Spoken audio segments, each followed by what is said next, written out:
eega ani du'e namni diinaara 100 sadaqachurra osoo jiruu diinaara tokko sadaqachuu naa wayya jedhe Maymuun ibnu Mihraan rahmatullahi alayhi. Obboleesso iyyaaka an ta'iisha jaami'an lilmaal, duniyuma walitti qabaan jiraatin ka'annaka hassaalatu nuquudin, akka sanduuqa maallaqaan ta'in. laa ba'sa bil'iddikhaar, qusachuun rakkoo miti. haadhaa ficlu luqalaa, kuni hujii warra sammuu qabuuti. walaakin laa tansa sadaqaa, sadaqaa kennachuun irraanfatin. ولا بأس أن تفكر بأولادك من بعدك، ilmaan eega ati duute haala isaanii ardha yaaduufin rakkoo miti. ولكن لا تنسى نفسك، garuu lubbuu kee hin dagatin. لا تنسى أن لك صحيفة ستطوى بموتك، galmeen kee eega ati duute ni cufamaan dagatin. فاملأها بالخير، hardhuma khayriin guutad.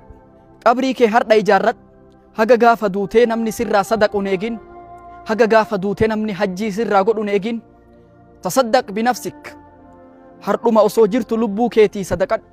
wahujja binafsik، hardha osoo jirtu lubbuu keetii hajjii godhi.